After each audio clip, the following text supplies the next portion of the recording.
Hey everyone, Zeddy here again today with a brand new video. And just after my This Week in Hearthstone video went live, we got a major announcement from Blizzard. That's right, we will now be able to scroll in our collection manager using our scroll wheel on our mouse. And that's it. Have a great day and stay salty, my friend. No. There was a big patch announcement. We're getting some balance changes. We're getting the Hallow's End event, which we talked about a little bit yesterday. And there's a big update to Battlegrounds. So let's dive right in. Let's talk about all the different changes, give you my thoughts on it, and maybe what I would have liked to see done a little bit differently. So we'll start off with the event. We got the Hallow's End event. They outlined a timeline of what we're going to see. And basically what it made up of, you can see here is, we're going to have dual class arena for 3 weeks. We're going to have 3 brawls. I think they're all repeat brawls we've seen before. And we'll have the new Book of Heroes chapter on Rexxar. So we'll be able to do that, play through that. I'm assuming it'll be very much like the Jaina one. Pretty quick, done, and easy. I imagine we'll be getting probably like a hunter pack as a reward again. And that's it. No other real stuff like that. I've seen some screenshots of bundles that apparently we're going to be able to buy.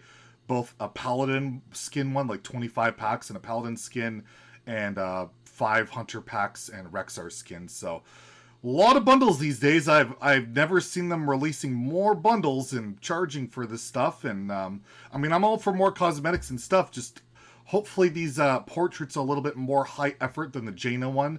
Hopefully they heard our feedback. They'll be adding some like animations or voice work and stuff. I mean, you don't have to buy these portraits if you don't want to, but I just feel like if you are going to buy it, you kind of want to get your money's worth and get all the bells and whistles you normally get with portraits. So at least that's cool. It's another event already, which is nice. And apparently there's going to be some extra quests this time where we can unlock packs. And there's going to be apparently a secret mystery quest.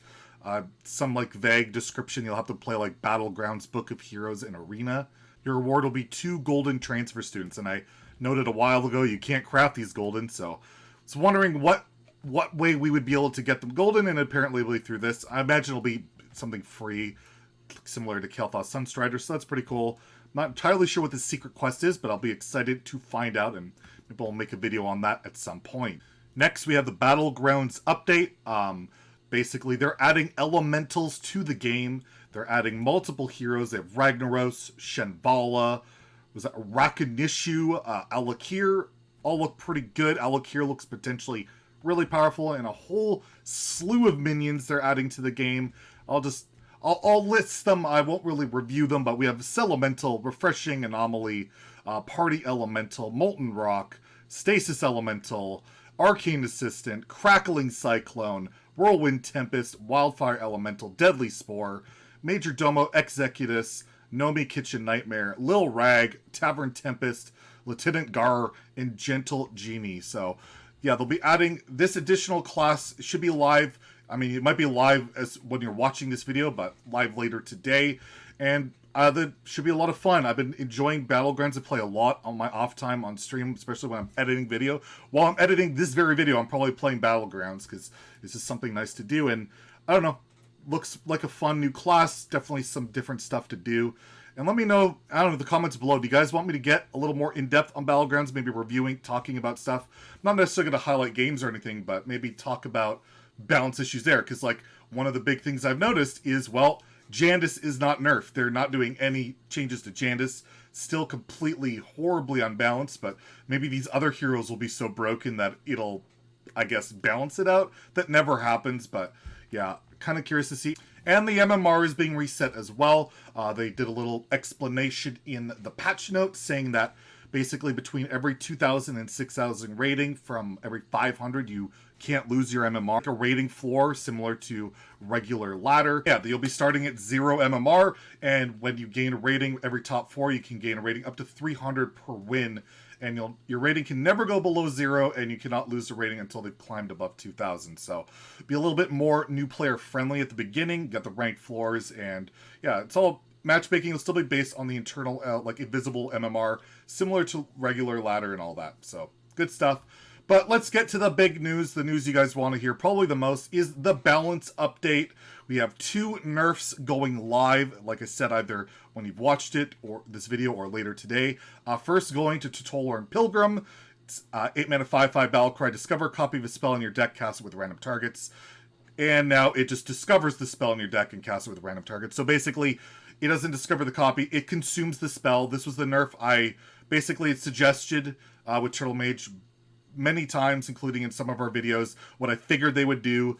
Turtle Mage wasn't exactly like oppressive or incredibly powerful in either Standard or Wild, but it was good, and it basically was doing an infinite, uninteractive combo that there's no way that Blizzard ever intended, and nor do they ever like to see this kind of combo in the game. So I was not surprised in the least to see it get nerfed, and I'm on board with it. It's in line with their prior direction with all this type of combos, whether it be Shutterwalk, things like that, and I think it's fine. I know some people will be upset. They love their Turtle Mage, all that, but for the long-term health of the game, to nerf Tutolar is just a smart move.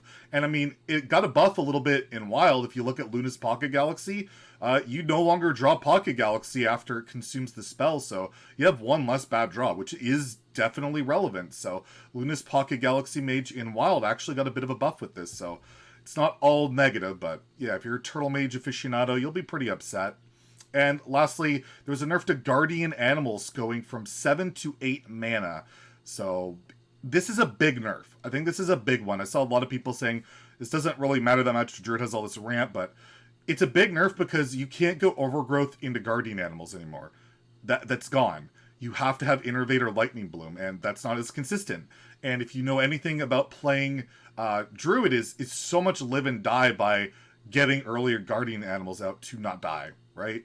And well, with making 1 more hoop to jump through, it makes it a lot more difficult. And honestly, when I've been asked about nerf suggestions, I haven't listed Guardian Animals because I know how core it is to Druid being anything. And I honestly would not be surprised to see Druid completely fall off in Standard with this nerf. I would have hit like Twilight Summoner or Overgrowth or something else rather than Guardian Animals. I don't like that they hit this card, to be honest. It is very strong. It is very strong. But I don't think it was kind of the issue, or like, I just feel like it kills Druid. That's my main issue. I know it's not exactly the most fun card to face, but what card is? And I'm a little bit worried that Druid's going to kind of fall into this like Warlock Shaman tier of just unplayability in Standard. In Wild, you still have plenty of stuff you can make work. The Oaken Summons package is still really strong. You have a big in Druid, which doesn't care about this. And a lot of lists like Jade Druid and Togwaggle Druid have been running Guardian Animals. Probably too slow now, but they can go back to the Oaken Summons build, which is still decent. But yeah, it won't be quite as competitive. But in Standard, yeah, I'm kind of worried that the slower Druid decks are just kind of going to disappear. But I could be totally wrong. We'll have to wait and see on that.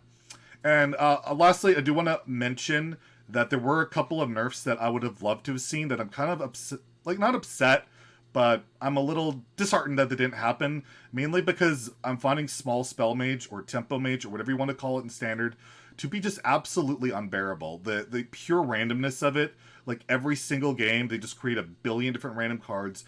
You never know what's going to happen. It's super frustrating and tilting to lose to because you can't literally play around anything. Like people complain about that with Priest, but on Mage, it's like on steroids. It's just ridiculous. And personally, there's 3 cards that I would like to see, not all of them nerfed, but that I would have liked to have seen at least addressed in terms of Mage, and it would have helped for Wild too, at least 2 of them.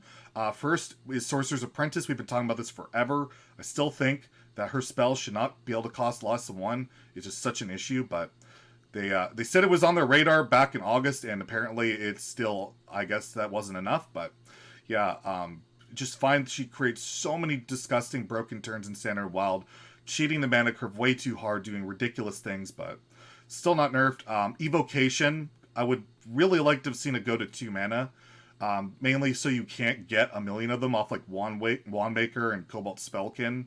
A little less hard to abuse with Sorcerer's Apprentice if you don't nerf her. I just feel like you shouldn't be playing 3, 4, 5 evocations in a game, but the way with Wandmaker, the way it works with Cobalt Spellkin, you just get them way too freaking much. And lastly, I would have at least liked to take a look at Astromancer Solarian. I know I've listed this as like one of my favorite cards, but I also said that I'm probably going to get sick of it and probably going to turn into one of my most hated cards. And at this point it is, because you don't just play one anymore, you play 1, 2, 3, 4 of them. Because of primordial studies, you get more of them. It's just like, they're so much more likely to have the prime on 7. And I thought one of the nice things about it before was it wasn't that consistent. You had the 1 prime, and you weren't that likely to have it on 7. You weren't that likely to draw it early. And, you know, sometimes it stole the game, but not that often. But now it's all the time. Now it's prime on 7 almost all the time, and then you just get completely scammed out of the game because it's just ridiculous. It gave power creation, deep freeze, cast box. I had one the other day where it cast 2 puzzle boxes, which cast 3-dimensional rippers, which then he also healed. He also cleared my board for 1 7-mana card. Like, they wanted Yogg Saron out of the game. It was not good competitively, so they nerfed it. And now we have both Puzzle Box and Solarian in the same set right now. It's just a little bit frustrating as somebody who tries to play a little bit competitively, that I would have liked to see Mage dial back just a little bit, but everything else I'm pretty fine with. I think every other class is a lot of the other classes are very powerful, can do really powerful things, but that's fine. Like Rogue, Priest, Demon Hunter, Paladin. I think they're all very strong classes, but that's perfectly fine. I think they're relatively healthy. And, you know, Rogue and Priest are a little bit RNG heavy, but it's nothing like Mage, at least for me. But anyways, that's my thoughts on all the updates, the balance patches, all of that. Let me know in the comments below what you think, and be excited to try all this stuff out later today on stream. So check us out over at twitch.tv/Zeddy. We'll be streaming the new content. And yeah, have a great day. Stay salty, my friends.